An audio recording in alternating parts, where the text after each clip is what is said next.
Blog Talk Radio. This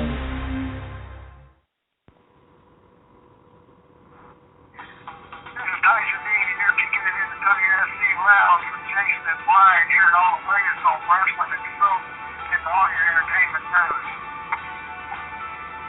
Hello, this is Bill Bobby, live on the Wolf with Midnight Express. You're listening to me on Brian and Jason's WSC Lounge. Yes, sir. Hey guys, I'm Robert Palmer Watkins. I play Dylan Quartermain on General Hospital, and you're listening to the WSC Lounge. Hey y'all, we're Donnie Dixie and you're listening to the WSE Lounge.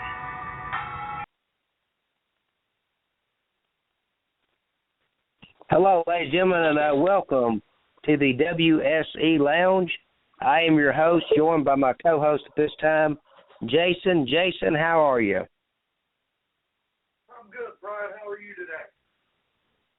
I'm doing good. We are just waiting on our guest to call in. In the meantime, though, let's discuss last night's WWE Raw.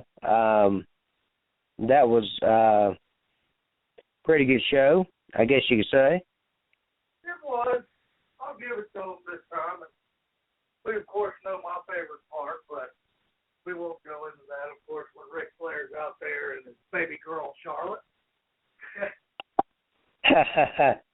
Yeah, and our guest today, he knows the Nature Boy, Ric Flair, and Charlotte, and he will be on the line here shortly, I'm sure. In the meantime, we have a fan. Let me see if they're waiting to talk to Mike. Let me bring him on real quick. 404, you're on the air. Did you have a question for Mike?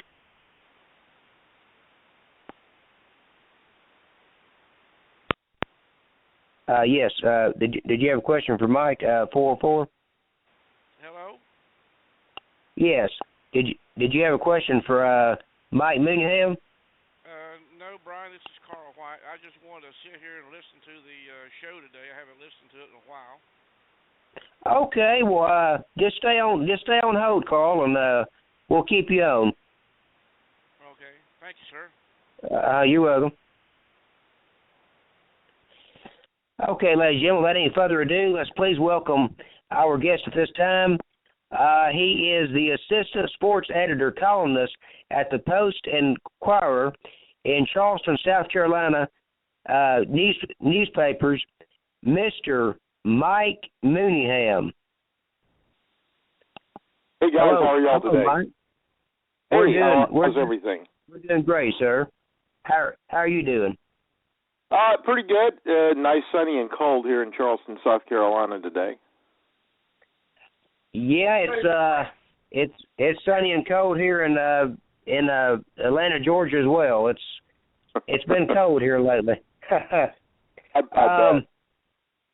Yeah, but I'll tell you what, they're calling for a wintry mix Friday night into Saturday, so we'll see. But hopefully it won't get too bad. Yeah, well, we rarely get snow in Charleston. I mean, maybe every few years we'll get a just a little layer of snow. I think Friday we have 100% chance of rain, but it's going to be like probably 60 degrees, so we won't get any snow anytime soon. Wow. We shut the city down when it snows here. Yeah, I'm not hearing Mike, you too well. It might be our connection. He said they shut the city down when it snows here in Atlanta. Yeah, same here in Charleston. Yeah, I don't think they're used to all the snow that they get in different states and everything. So yeah. We want to thank you so much, Mike, for being on, and it's an honor to have you on today. Thank you. I have you're very welcome. I've followed your career of journalism for quite some time. How did you get started in journalism? Actually, I take it back to when I was actually a kid. I like writing. I like reading. I like sports, you know, and it's a pretty good combination. And I really always attribute my getting into journalism with my early writing on professional wrestling. Like I said, I started as a kid. I began writing for pro wrestling magazines when I was, a teenager, and covered all of the shows down here in this area, and really kind of got the writing bug at a very early age, and ended up working for newspapers, and eventually writing a wrestling column that's lasted 26 years now, every week in the Post and Courier. I am retiring in a few weeks, so I'm wrapping up a 40-year career in the newspaper business on February 11th. So, it's been a really great run, and a lot of it is because of my early association with professional wrestling. So, those two have sort of gone hand in hand. Wow, it sounds like at an early age that you knew that you wanted to, even at an early age as a teenager. You were talking about you started off writing as a teenager. It sounds like that at an early age you knew that that was something that you wanted to go after, and you wanted to inspire that dream, and you wanted to achieve that dream, and that's awesome. I mean, a 40-year career. I mean, not too many people can say that. Yeah, and out of those 40 years, 38 have been spent in the same building, and I know things have changed, but there are not too many people in future years that are going to say they worked 38 years for the same company. People, they change jobs right and left now, and that's sort of the norm. But I guess I'm one of the last guys that can say, I had spent that many years in one building, and it's just been, it's been a wonderful experience. I've been able to do what I love doing, and I've been able to combine it with my love for professional wrestling. So I kind of had the best of both worlds in that respect. And it's just hard for me to believe now that I'm reaching the end of my journalism career that I've been doing it so long. It really doesn't seem like 40 years, but that's true. That is so interesting, and time really flies by. I mean, it just goes by, and you're like, didn't I just start that yesterday, or didn't I just do that? And it was so many years ago. And, absolutely. I think about that all the time, and I'm convinced that it flies even faster now due to technology and all of the little knickknacks and distractions we have today. But when I started out at the newspaper, I started out with a typewriter. We didn't have computers back then, not like we do today. And I've just seen that business evolve like crazy, and the whole world has. I mean, everything is technology based, and it's just moving at such a fast rate that you can barely keep up with things today. And back in the old days, like I said, I worked with a typewriter. We had two papers. We had an afternoon paper and a morning paper in Charleston, and unfortunately, newspapers are sort of a dying breed as well, and that's a shame because I've always loved the printed word. I love books, love magazines, love newspapers. I just want to feel something tangible. I want to have it in my hands. You can't really do that with a cell phone or a computer. Everything is fleeting, and it's everything's in cyberspace. But I guess I'm one of the old dinosaurs that still like having a newspaper in my hand every day and, reading the printed word. And I guess that's why I've stuck with this for so long, because it's just been, it just felt right. When I was a kid, I would look forward to each weekend going to the newsstand and looking for the latest sports magazine or the latest professional wrestling magazine. And back then, the magazines were they were awesome. I don't know if you've seen any of the old magazines from the 50s and 60s, before the Pro Wrestling Illustrated and Bill Apter magazines. But there are some great magazines out there, and I wrote for some of them. And, boy, that was a treat. This was decades before the Internet and before, everyone knows the news 10 seconds after it happens. This was like you go to a newsstand by a monthly magazine, glossy photos and the stories inside told of great matches all over that you had never seen, and sort of opened my eyes to new territories. And I just caught that bug. It didn't take long, and I was attending every wrestling show. I was going to shows all over the Southeast, and like I said, I was just a kid, but I found rides to these different towns, and I wrote stories, and I doubt if any of the editors back then knew how old I was, because I got paid to cover certain things, and I had my own press card, and I really, I was just a kid getting my feet wet and learning the inside stuff about the business. So, I consider myself very lucky to be on the front end of that, and just met so many remarkable people along the way. A lot of those friendships I still have today, and unfortunately a lot of the guys have passed, but had a great childhood. I've just been a very, very lucky guy. I wanted to touch on something you were saying. You were talking about the dying breed of the newspapers and the books and everything going into cyberspace. Yeah. I feel the same way. It seems like everything is going digital, and you don't have the same feeling, if you will, of holding the book or the newspaper as as you do with the looking at it in cyberspace or digital. And also you were talking about another thing, Mike. You were talking about was before the internet, you didn't know everything every 10 minutes and stuff. Do you feel that in your mind, in your honest opinion, that the internet's basically killing wrestling by spoiling stuff, or how do you feel on that? Well, sure. To me, the magic has been killed, and that was always a certain allure about the wrestling business. There was a magic behind it, and while I'm not necessarily going to blame the internet, because I think the internet was just an evolution of how things have evolved over a certain amount of time with everything. Yeah. It certainly, I can tell you how it was back in the day. I mean, there was nothing like waiting for a show to happen and not knowing what's going to happen. It was sort of, a little suspension of disbelief and a little just not knowing. We didn't have spoilers back then.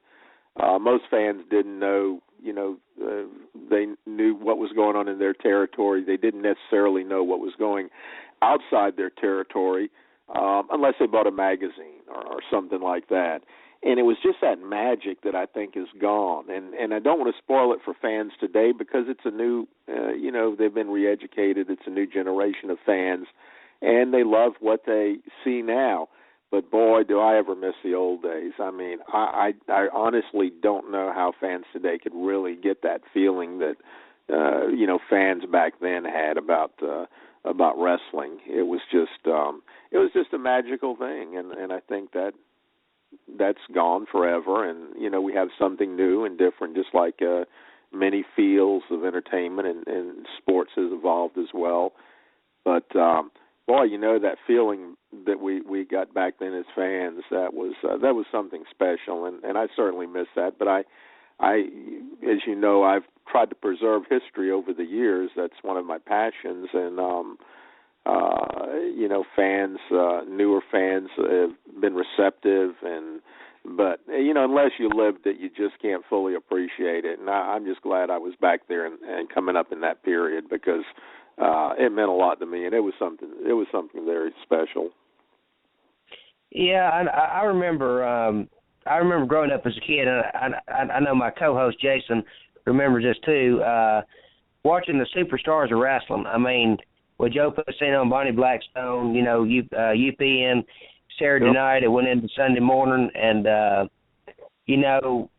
back then watching that, you was like, well, what's going to happen next? Because you didn't know. You had Continental Wrestling, you had the wrestling out of Puerto Rico, you had North Georgia Wrestling, Smoky Mountain, Memphis, World Class. Yeah. I mean, you had it all. I mean, and it was it was the thrill of suspense back then because you didn't know what was going to happen, you know. Yep. But unlike today, I mean, you know, like you said, it's ruined, you know, by the spoilers and, you know, letting the cat out of the bag. Now, I will say sometimes they do keep stuff secret, you know, like when Roberto Del Rio came back and the Dudley Boys came back. Nobody, you know, really knew about that. I mean, that was kind of a surprise. Yeah, every once in a while they can, you know, it's hard for them to do now because if someone is spotted, you know, it's on the internet, you know, a minute later. But every once in a while they keep things under wraps, and I like that. I still like being surprised every once in a while. That's a certain thrill that still exists for me. But by and large, I mean, we know everything that's going to happen most of the time. You know, like for pay-per-views, they do a pretty good job of not spoiling those. You know, I expected the Royal Rumble. There'll be a few guest surprise participants in the Rumble. Don't know who they might be. But, you know, as far as the weekly show goes, it's pretty routine, pretty cut and dried.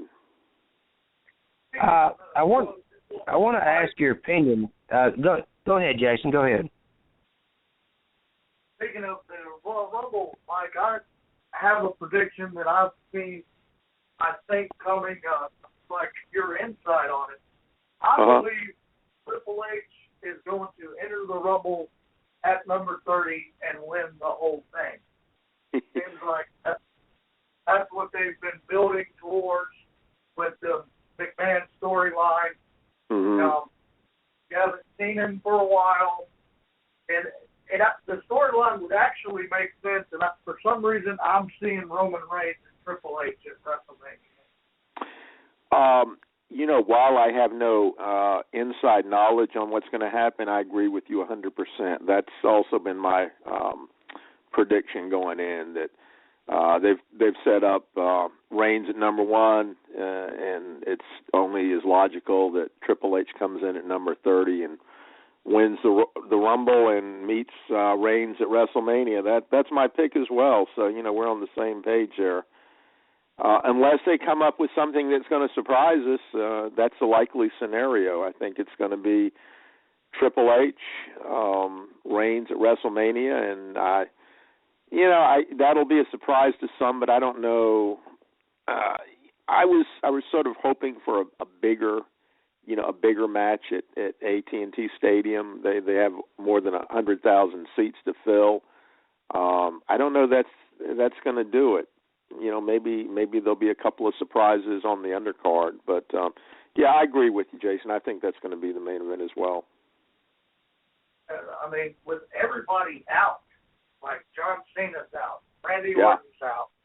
Yeah. I mean, what kind of Seth Rollins, who is a big up-and-comer, he's going to be the guy one day. Yeah. What kind of match do you think we're going to be able to see for WrestleMania? Yeah, I mean, a lot of the A guys are out, so you know they're dealt with who they have left on top, and there are not a whole lot of guys that they've brought up to that level. You know, I mean, we've heard all the rumblings about AJ Styles, and I'm sure AJ is joining soon. I don't think he's officially signed yet, but even with AJ Styles, I mean, AJ is a great performer, and you know, a lot of hardcore fans love him, but I don't know if he's that big name star that's really going to sell that many tickets for WrestleMania if he even wrestles. You know, if they even put him on the show. I don't know, you know, because Austin's not coming back. Austin's going to make an appearance. It's not like Austin is putting on the tights. We'll probably have the Undertaker in some, you know, farewell match, but we've kind of been there and done that. So, you know, I think it's a lack of creation of major stars. You know, you got Rollins, who is the star of the future, but he's out. Cena's not going to, you know, be wrestling. So I don't know what you have. We've come to a period in the business where there are no more big stars from other organizations to come over and be any sort of surprise. All you've got is a developmental system, and they're bringing up guys pretty fast there, but you know, I think we're at the end of an era where there are still major stars out there who can make a surprise appearance on a show. Long-established stars like The Rock, and I guess The Rock will be there too, but he has not said exactly what he's going to be doing other than making an appearance and making an impact. He's come short of saying he's actually going to wrestle, and I really can't see an insurance company signing off on him to allow him to wrestle, with all of his movie obligations. If he does, it'll be a surprise. And if The Rock does and they put him in a good program with maybe Brock Lesnar, that would put the show over the top. But none of that has been confirmed yet. Speaking of Brock Lesnar, what do you think about Bray Wyatt and Brock Lesnar by the actions last night on Raw? Do you think they'll have a program at Fastlane, or you think it'll go to WrestleMania, or what are your thoughts on that? I could see possibly Fastlane, but I can't see that match at WrestleMania doing much. I think for Brock, you've got to have somebody really big time, and I think Bray has been a breath of fresh air, but I don't think he's like a WrestleMania main event headliner to go up against somebody like Brock. Brock's guys, his opponents are like The Undertaker, Cena, The Rock. I can't, and then Roman Reigns. That's a possibility too. I'm not too excited about that match, but I don't know where Bray is going to end up in the mix at WrestleMania, but I don't think it's going to be toward the top of the card. Okay. Do you know any thoughts? Do you know anything about Sting's condition? If he's able to wrestle anymore, or he's not able to wrestle? Yeah, no, he's not able to wrestle anymore. He had a close call at the pay-per-view when he got hurt against Rollins, and he would definitely be jeopardizing his health. He had a very bad neck, spinal stenosis, I think they called it, and he averted something very serious. His body just went numb, and they were very concerned about him. I don't think. I think he's smart enough to know that he got lucky, and he should not stretch that luck. I think all doctors would advise him not to get back in the ring, and I think he's going to heed their advice. He's a smart guy. He'll probably, he'll be part of the company now to do legend stuff and, make those special appearances. Probably obviously the Hall of Fame deal, but I think his in-ring career, in-ring days are over. Well, I wanted to ask you how's Ric Flair and Charlotte doing? Because I know you know Rick very well. Yeah, no, they're having a blast. Charlotte is really, she has exceeded all of my expectations. When she got into the training for wrestling, I knew she was really sincere about it, but I didn't know how good she would actually be, and she's done great, and Rick is very excited, and I think she's done a super job. I think her role is becoming more defined too as we go along. For a while, we didn't know if she was a heel or a face or what, or a tweener, but she's like her dad. She's in the role of cocky heel pretty good, and she's just got such great athletic experience, ability. She is, in NXT, she really shined. She had some super matches, and now they're letting her show her stuff in WWE, hopefully with some longer matches and, against people like Becky Lynch and Sasha Banks. I think we're going to see some I can already tell the upturn in the Divas division. It was really floundering about a year or two ago. All the good workers had gone, but now they've brought these NXT gals back in, and they're tearing it up. I think that's a vast improvement in WWE with their Divas division. I remember going to WrestleMania. They had Trish out there, and of course Snooki. That was the bathroom break popcorn match for me. Yeah, they had quite a few of those. I know during Raw, the ratings would usually go down when the Divas came out because the matches were so pathetic and there were really no good storylines, and it was like watching the Divas show on E! Network. It was just sort of thrown out there for entertainment purposes, and really, you didn't. The work rate was pretty poor, but ever since those NXT gals came in, and of course you got Natty, she's great. I wish they would let her go full throttle. I totally don't get that, Mike. Natalia's a wonderful talent. Yes, she is. She is, and I've always thought that they had her at their disposal for to use in some great matches that could elevate the other divas on the show, and they really never used her to her full her maximum ability, and she is so good. And I think that match I saw on NXT with Charlotte a year or so ago, that was one of the best women's matches I've ever seen. Period. Anytime. I mean, that was a tremendous match, and I mean, if they let those girls go, it would be like watching the cruiserweights. The old cruiserweight part of Nitro on WCW. You always look forward to that part of the show because it was such great action, and the matches were so good. I kind of wish they'd let the divas do that, but I kind of know why they don't, because they would probably steal thunder from, the main event guys on the show. I mean, how are you going to follow that up with Roman Reigns and some of that stuff? Yeah, they'll steal the show, because I've seen a couple times on NXT, they've even let them main event. Yeah. Charlotte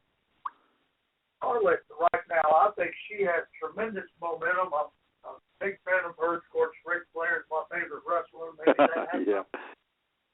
I don't know. Apple doesn't fall too far from the tree, does it? No, it doesn't. She's a tremendous competitor. I love seeing her out there with Paige, and I'm looking forward to Sasha Banks match. What do you think, Mike? Charlotte and Sasha Banks. Oh, that's the one I'm looking forward to. I mean, that's going to be a heck of a match. Heck of a program. I can't wait till they let those two go.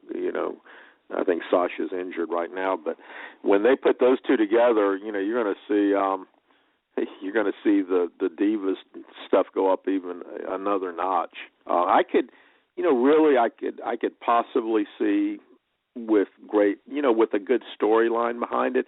I could see those girls headlining a pay-per-view one day. Not just on NXT, but on a WWE pay-per-view. They're that good. You just have to have the creative backing. See, that's the whole deal. If you can have the best workers, you could have Luthez out there, and put him up against Jack Briscoe. But if you don't have the creative push behind the program, it's not going to go anywhere. And I think that's the main problem with WWE right now. They have a lot of talent. They have I can't say that they don't have talent to do what it takes, but unless you have the creative staff behind it and putting together good storylines and compelling storylines and making fans really want to invest their time into this stuff, it doesn't work. It's just it just doesn't do what it should. As you were saying earlier about wrestling back then and now, wrestling back then just kind of grabbed you and said, "Hey, this is an amazing product." Now, today it doesn't do that, and really, I think it's the Hollywood type writers that don't know what's going on, storytelling in the ring. Yeah, and they don't get the wrestling. Yeah, and that's too bad, because wrestling is such an easy, it's not rocket science. It's not rocket science, as people like to say. It's very simple, good versus bad, make fans want to get involved in the match, in the storyline, drawing people in, getting that emotional investment, and just taking the ball and running with it. It's such an easy deal. But they want to make it, they want to make it Hollywood. They want to make it, something that it's really not. And then it takes away from the match. It takes away from the program. and I don't know. I don't know if it's a lack of understanding of what the product they're trying to present. But some of those guys, I'm sure they just don't get it. They don't know how to properly promote the product. It's and it shows. Ratings are down. They've been down for a while, and it's not just because of Monday Night Football. Even without Monday Night Football, the ratings have really been down. And I think a lot of fans have just their interest has waned, and some have dropped off and don't even watch the show anymore. So, and let's face it, WWE's the only show in town. We've got TNA, ROH, those promotions, but they're not competition. Only competition WWE has is with itself. And so they should be putting on a killer product right now. But you got to make fans want to invest that time, those 3 hours every week to watch Raw and 2 hours to watch SmackDown, and they either get it or they don't. Speaking of fans, Mike, we got a fan on hold that wants to ask you. Sure thing. Okay, 770, you're on there with Mike Mooneyham. Good afternoon, sir. Hey. I missed part of the show. I was out doing some things, so I don't know what you talked about. But can you tell me about what do you think about Jeff Jarrett's Global Force Wrestling? It seemed like he was all fired up to do something, and it just seemed like nothing really happened. Yeah. I haven't really kept up with that promotion lately because it got off to sort of a pretty good start. It certainly was promoted well before they presented that first pay-per-view at the Dome. And then it's I still don't know what network is going to carry the show. Did they ever even announce the network that's going to carry the supposed show? The last I heard was something about possibly Netflix or the Flips app, but I haven't heard anything of a possible network channel on television or anything. I don't know what. We haven't heard. That's not a good sign. I tell you what, it's just hard to start a promotion today. TNA tried, and they hung in there for about 10 years, and now, what are they on Pop Network now? A lot of people don't even get that. Yes, sir. They want Pop TV. Yeah, Destination America before. Not everyone got that show. Really, it's. I don't see any of those promotions really doing much of anything at this point. They're out there, but that's about it. If you talk to a fan on the street, they'll tell you, well, we haven't seen that show in 2 or 3 years. So that's the reality of it. I wish Jeff all the best. Jeff's a great guy, and he's got a passion for the business, but it's going to be tough for him to make any dent, any headway into the market right now. It's just, if you're not WWE, it's tough sledding. I have another quick question, if I could. Yeah. What about the NWA? What do you think about their current state of operations? Well, I think they're about the same as they've been for the last so many years. They still have those initials, and Bruce Tharpe, he's really knowledgeable and still has that passion for the business, and for the hardcore fans, and I think they're doing okay. But like I said, it's for anyone to make a real big impact on the market today.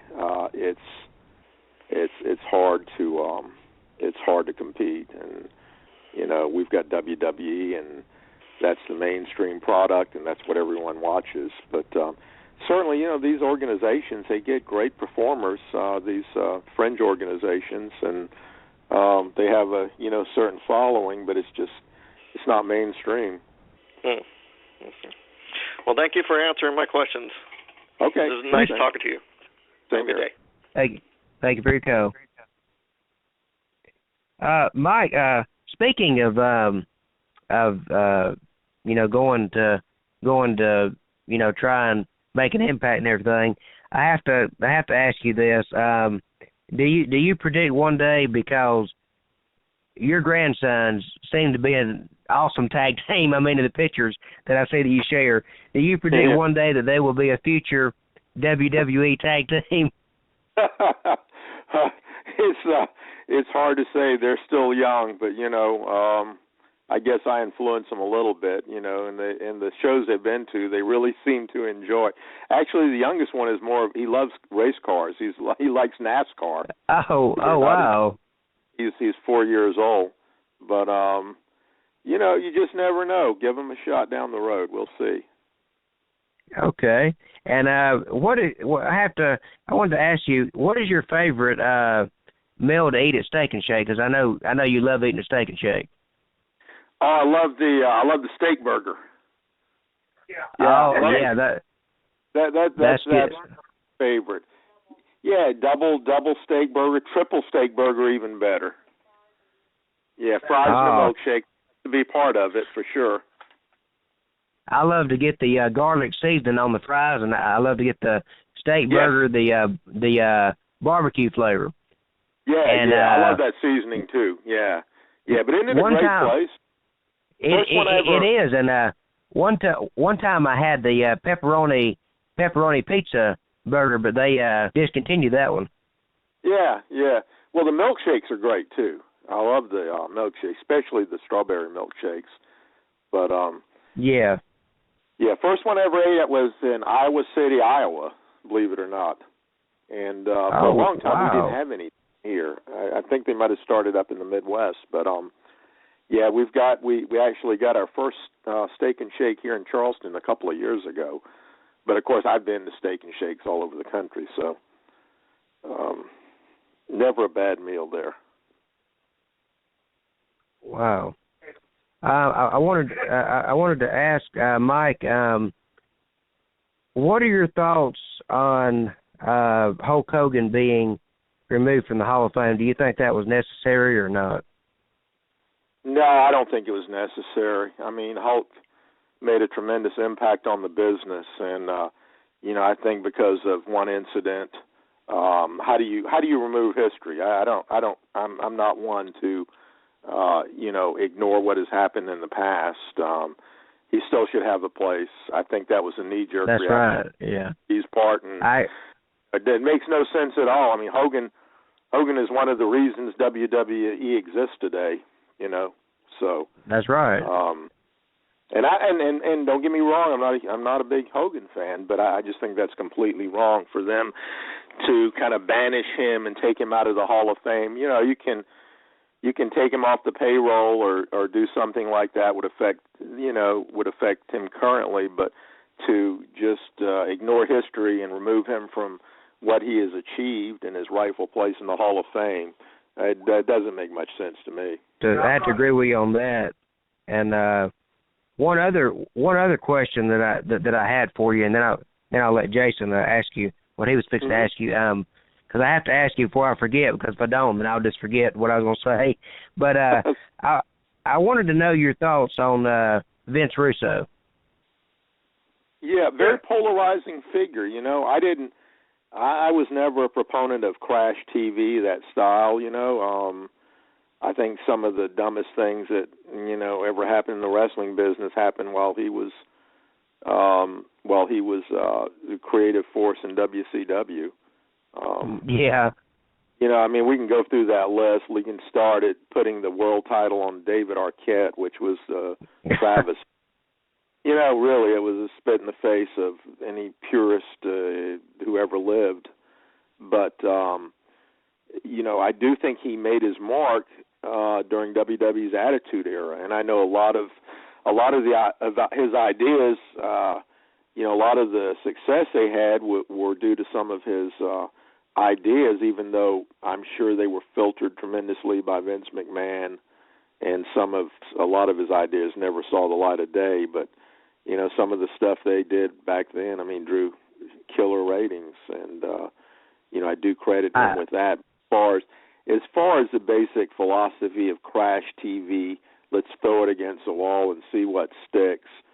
No, that just completely diluted the product. You had so many bad ideas thrown out there on television that, you know, some of them made sort of more of a mockery of the business than anything else, and I didn't like that one bit.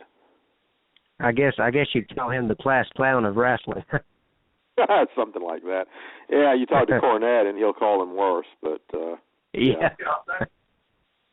I just remember some of the things he did, like stripping all the champions and trying to make new stars over last night, like Chuck Palumbo was supposed to be the new Lex Luger, and they never worked out. Chuck Stasiak's supposed to be Mr. Perfect. I mean, come on. Oh, it's crazy. It's crazy stuff. Shaving Ric Flair's head? Are you kidding? Yeah. I mean, who would come up with something like that? You know, it was awful. It was an embarrassing time to be a fan. Do you remember the Pandora and Fox matches where? Oh yeah. I'm sorry you reminded me. Yeah, I remember. With Booker T and Jeff Jarrett, which was a good feud, and then they did that, and it was just a total mockery of the business. Yeah. It was. It was. I resented that. You know, as a fan, I resented that. But you know, I guess he was all about ratings, and a lot of the stuff he did, and I am convinced that a lot of the things Vince did in WWE during that real successful period were probably nixed, you know, by Vince McMahon or whoever that was making the final decisions about these things, because they would have never made it on WWE TV, WWF TV at the time. They just wouldn't have happened. They would not have had things like that happening that happened in WCW. It just was. That was a really wild time for WCW. You know, they were sort of getting toward the end. And some of that stuff, you know, if you popped out an old tape and looked at it today, you would just say, "Oh my, how did this stuff ever see the light of day?" Well, I say that we have about 2 minutes left on the show. I wanted to ask you, Mike, real quick, if you would do a quick promo for the show. Just say, "Hello, this is Mike Mooneyham, and you're listening to the WSE Lounge." Sure, be glad to. Okay. Ready? Yes. This is Mike Mooneyham. I want to tell all you fans out there, don't miss the WSE Lounge. You'll be glad you caught this great show. Thank you, sir. Thank you very much. And You're welcome. I wanted to ask you, do you have anything you'd like to promote really quickly before we go off there? Let's see. Let's promote my retirement. I'm out of there in 3.5 weeks. How about that? Well, congratulations to you on that, sir. Thank you. Thank you very much. And thank you so much for taking time out of your busy schedule to be on the show today. It was my pleasure. You guys be good, and we'll talk soon, okay? Okay, take care. God bless. Bye-bye. Bye-bye. Ladies and gentlemen, that was Mike Mooneyham, Assistant Sports Editor Columnist at the Post-Inquirer, Charleston, South Carolina newspapers. And we will see you next Monday at 4 p.m. Eastern Standard Time. Jason, go ahead and tell everybody who's coming on next Monday really quick. Next Monday, we will have former WCW, WWF, now known as WWE, wrestler Bob Cook on the show. Should be an interesting show. He's wrestled some of the great, namely Ric Flair, Sting. He's been in matches with the Steiner brothers. It's going to be very interesting. He knows a lot about the business, so tune in to the WSC Lounge Monday, 4 o'clock p.m. See you then, folks. So long.